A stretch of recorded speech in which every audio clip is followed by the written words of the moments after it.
There's a specific kind of silence that happens in an office break room when someone mentions a vacation. You're sitting there, quietly calculating your grocery bill for the week, and your coworker, who has the exact same job title and salary as you, starts talking about their 10-day trip to Italy. You look at their watch, you think about the brand new SUV they parked next to your 6-year-old sedan, and you start doing the math in your head. But no matter how you flip the numbers, they don't add up. You feel like you're failing at a game where everyone else seems to have a cheat code. My name's Daniel, and I spend way too much time thinking about why we're so obsessed with the appearance of wealth that we're willing to go bankrupt just to maintain it. Because the ugly truth isn't that your coworkers are better with money than you. It's that most of them are running a race toward a financial cliff, and they're just hoping you don't notice the sweat on their forehead. According to a 2025 Goldman Sachs report, nearly 40% of Americans earning over $300,000 a year say they live paycheck to paycheck. Let that sink in for a second. We're talking about people pulling in triple the median income, yet they're one broken dishwasher away from a total financial crisis. When you stand in your office kitchen and wonder how the math works on their salary, the answer is simple. It doesn't. The math has never worked. What you're seeing isn't wealth. It's a collective illusion maintained by a scaffolding of debt that is getting more creative and more dangerous every single year. Think about a high-rise apartment in Dallas, somewhere around the 30th floor. Everything there feels like success. Floor-to-ceiling windows, a minimalist setup, and a car in the garage that costs more than some people's annual salary. But if you look closer at the raw numbers from the Fed, you'll see that U.S. household credit card debt has officially crossed the $1.2 trillion mark. Your coworker isn't buying that lifestyle, they're leasing it. They've turned their entire existence into a series of monthly subscriptions. In plain English, they've spent every single raise they've ever received. Every promotion brought a bigger house, every bonus brought a nicer car, and every windfall was immediately booked into a vacation until their $300,000 math looks exactly like $60,000 math. Stressful, tight, and vaguely hopeless. This illusion is supported by what I call the debt scaffolding. The first layer is the one we all know, credit cards. With average APRs hitting 21.5%, almost half of all cardholders are now carrying a balance month to month. But the second layer is the stealth weapon, buy now, pay later. In 2025, LendingTree found that a shocking 32% of users earning over $100,000 use these services just to bridge the gap to their next paycheck. They aren't just financing luxury bags, they're financing their groceries. When you see those casual vacation photos on LinkedIn, remember that a huge portion of those people are still paying for their flights well into the fall. They are running a miniature portfolio of lifestyle debt that doesn't even show up on a traditional credit report. Then there's the third layer, the auto loan. 1 in 5 new car buyers in 2026 is signing up for a payment of $1,000 or more per month.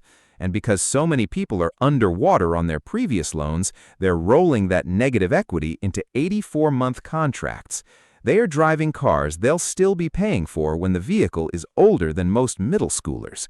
So when you walk past that BMW in the office lot tomorrow, just remember, that isn't your coworker's car. That is the bank's car. They just pay the rent for the privilege of sitting in the driver's seat. But here is where the story gets even more complicated. If you strip away the debt, there's another hidden engine driving the lifestyles you see in your office, and it has nothing to do with hard work. Savings.com recently ran a study that should be mandatory reading for anyone feeling behind in life. They found that 50% of parents with adult children over the age of 18 are sending their kids money on a regular basis. We're not talking about a $50 birthday check. The average amount is nearly $1,500 a month. For millennials in their 30s and 40s, that number is still around $860. There's a real chance that the coworker you're comparing yourself to, the one whose math makes 0 sense, is quietly receiving a family subsidy that covers their mortgage or their car payment. Pew Research found that 44% of adults received financial help from parents in the last year.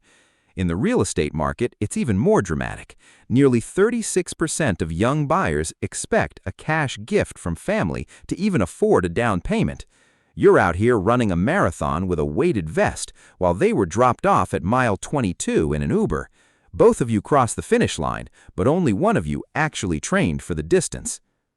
Then there's the secret hustle layer. The Bureau of Labor Statistics released data in late 2025 showing that over 9 million Americans are working multiple jobs simultaneously. This isn't just college kids working at a cafe. These are salaried professionals secretly holding 2 or even 3 remote roles. When you see a coworker who seems a little too exhausted or someone who is hounding side hustles on their weekends, they are trading their entire mental health for a lifestyle that their primary salary could never afford. They aren't more efficient than you, they're just more sleep-deprived. The math behind all of this is what really hurts. Let's do a quick reality check. Take that $1,000 car payment that Greg from accounting is so proud of. If Greg took that same $1,000 and invested it into a basic S&P 500 index fund from age 25 to 65, he would end up with over $6 million. Instead, he's trading that $6 million for the feeling of being the cool guy in the office parking lot today. He's literally burning his future self's freedom to buy a temporary costume of success. And it's not just the big things, it's the subscription creep. Most Americans think they spend about $80 a month on subscriptions. In reality, the number is closer to $220. That's a $2,600 annual blind spot. Your coworker isn't just fighting their car loan, they're getting slow-bled by 6 streaming services, 3 fitness apps, and a premium coffee habit that totals more than their retirement contributions. Real wealth in America is remarkably boring. The largest study ever conducted on American millionaires found that the top 5 careers for people with a net worth over $1 million were engineers, accountants, teachers, management, and attorneys. Notice that influencer or CEO isn't on that list. These people didn't get rich by showing off. They got rich by being invisible. 94% of them live on less than they make. They drive paid-off Toyotas. They live in modest neighborhoods. They don't have a highlight reel on Instagram because they're too busy building a life that doesn't need a filter. So where does this leave you? Hopefully, it leaves you with a sense of peace. The next time you feel that pang of envy when a coworker shows off a new purchase, I want you to remember what you're actually looking at. You're looking at a stage set. You're looking at props rented from various lenders and a costume that is being paid off in installments.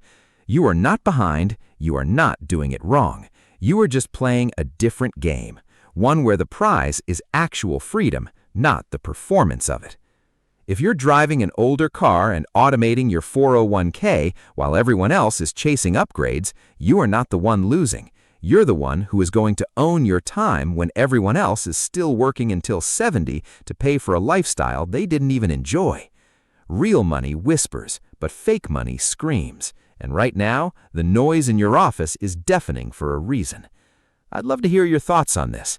Have you ever felt that office envy only to find out later that the person was struggling behind the scenes? Let's talk about it in the comments. And if you found this perspective helpful, hit the like button and subscribe. It helps me keep bringing these deep dives to you. My name's Daniel, and I'll see you in the next one.